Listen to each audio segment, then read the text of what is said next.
I want to salute you, homie, for building your own thing and doing your own thing, creating your own platform, your own website. I got one life to live out my dreams, and I'm giving this thing all I got. I interview celebrities. I talk sports. I represent the culture. Right now, you're turning up on MrTaliaferro.com, shawty. Yeah. All right, Alfred Taliaferro, Mr. Taliaferro TV. I gotta say something here. Or make sure you subscribe to my channel if you haven't done so yet. I gotta say something.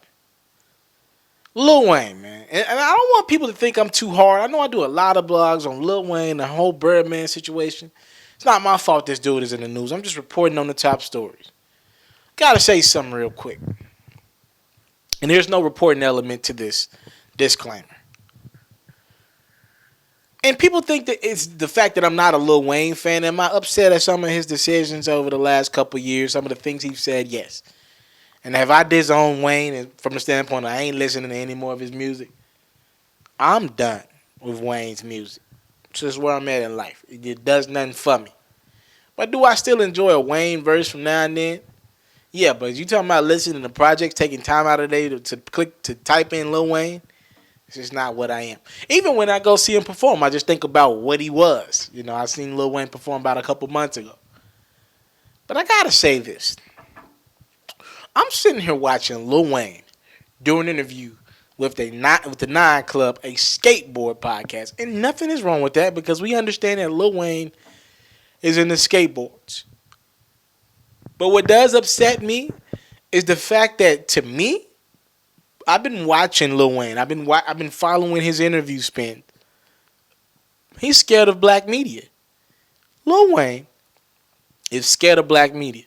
The only reason why he got caught with that news station, with the My Life Matters, especially to my bitches, was because he went to a station that was more concerned about getting clickbait and knowing that Lil Wayne really didn't care about Black Lives Matter than going to somebody who really wanted to ask Lil Wayne the tough questions. You see, Lil Wayne can do whatever he wants in these nightclubs. He can say what he wants. But until he addresses his situation and with a strong, predominant, like a strong black media outlet, I just can't respect it. And I would like a Breakfast Club interview. I would like a Ebro Hot 97 interview. I would. But I would settle for an Elliott Wilson interview. He's respected. I would settle for a Crown. I would settle for a Rap Radar with Elliott and Brandon. I would.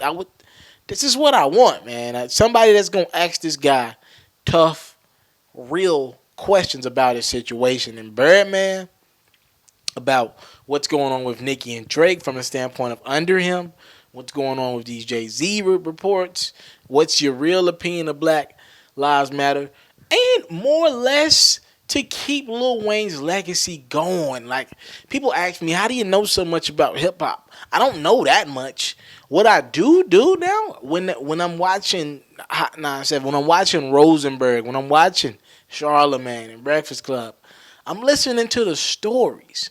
You know, when I'm watching Noriega in his podcast, I'm listening to the stories. I find a lot of stories.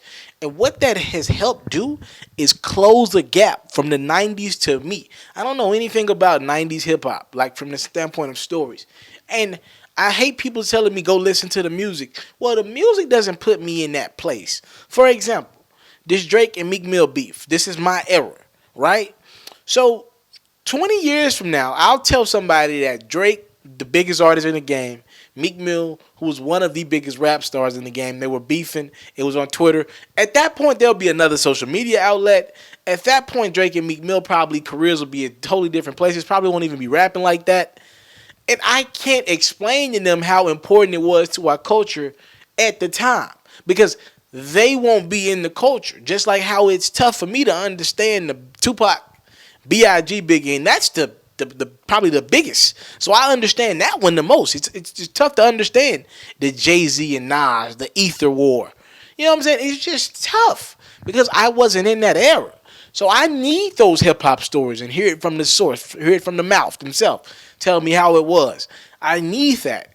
And what I think would be great for Lil Wayne's legacy is to start telling us these stories about the Juvie Hot Boys era. You know what I'm saying?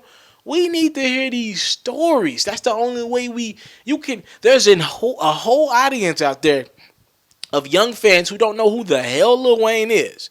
All right, they know him as a guy that's been featured on songs with Nicki Minaj and Drake. And I'm being 100% honest right now. So Wayne, do interviews with black media because we're the only ones that can carry your legacy.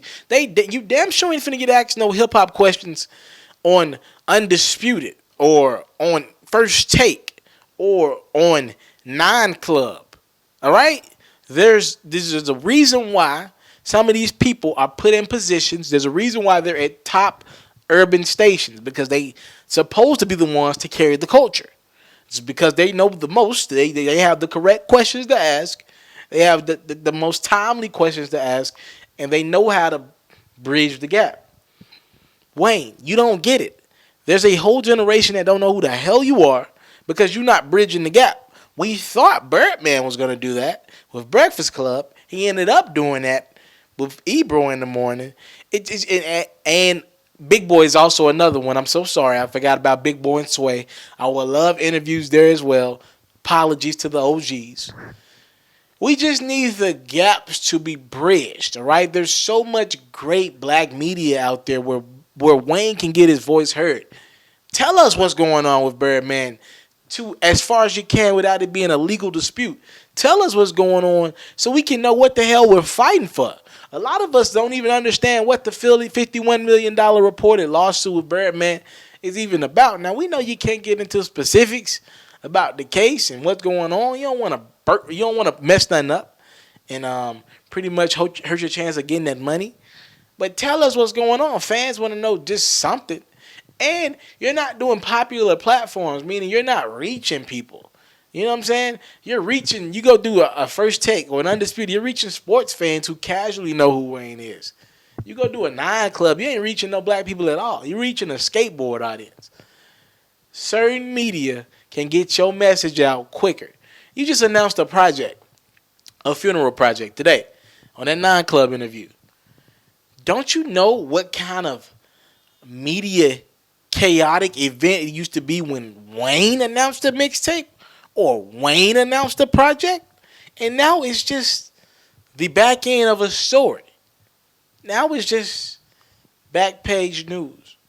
Wayne used to be front page news. You just as excited as you guys get about Kanye or a Drake album or a Big Sean. Well, Drake and Big Sean and Kendrick, all these people will tell you that they've been influenced by Wayne's music and persona. I'm just saying, man. Wayne, I gotta call you out, bro. You gotta be more willing to incorporate black media in your media spans. You ain't finna tell me that Sway or Big Boy, ain't none of these people reached out to you for an interview. You have to incorporate black media because we're carrying a legacy.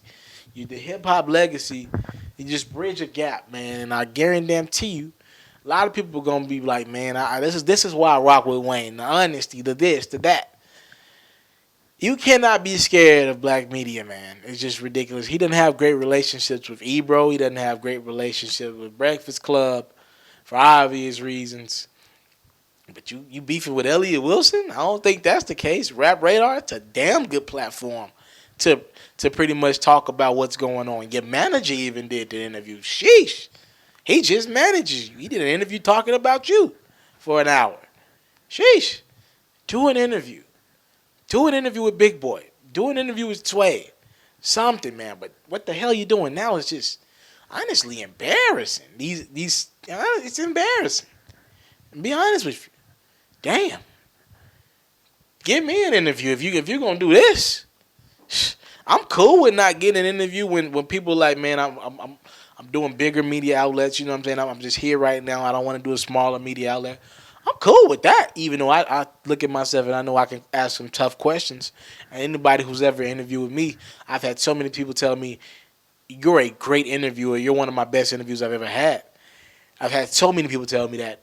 I'm cool with you just saying, man, it's bigger outlets, but damn, you sidebarring us.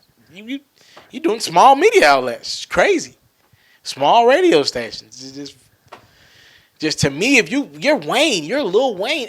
I shouldn't be the one understanding Lil Wayne's value and worth. I feel like I talk about Lil Wayne's value and worth more than Lil Wayne talks about his value and worth. You're a huge deal. A Wayne interview is supposed to shut down the interview, not be a 10,000 view. Nothing's wrong with 10,000 view. I'm just saying, damn. It's just, to me, Wayne's legacy is much more than that. I go by the name of Alfred Taliaferro. You're currently tuning to Mr. Taliaferro TV. Thank you for the time, love, and support. Salute. Make sure you subscribe to my channel for more content like this. I'm out. Hey, first and foremost, I want to thank you for watching this video. I hope you enjoyed this video, and I would love if you watch other videos while you're on my YouTube channel. Now, while you're here, people ask me all the time, how can you support Mr. Taliaferro? Well, if you want to support me in my future endeavors, the first thing I want you to do is subscribe to my channel. If you subscribe to my channel, you get all my content first. Your subscribe goes a long way. I get to understand my demographics, understand who support me, who got something out this video. So first things first, a subscribe will go a long ways. Next, if you really rock with me, donate $1 to my GoFundMe. I have a GoFundMe link in the description. If you really want to support me, just $1. Showing me $1 and some good wishes will go a long way. If you want to support me and you want to help me with my travels, I got a lot of things coming up, but I got to get them travel fees there. I got to find a way to get there, so that can help me financially if you really want to go there. Also, a word of encouragement. Thank you. Whatever it is, talk to me in my comment box below. Comment on this video, like, subscribe, do whatever you got to do in this video. I got to thank you for your time. I don't take it for granted. My name is Mr. Taliaferro. Now, if you subscribe, help, donate, do whatever, you can see more videos like this, more new exclusive content. I got a lot on the way. Trust me. Thank you. It's Mr. Taliaferro.com.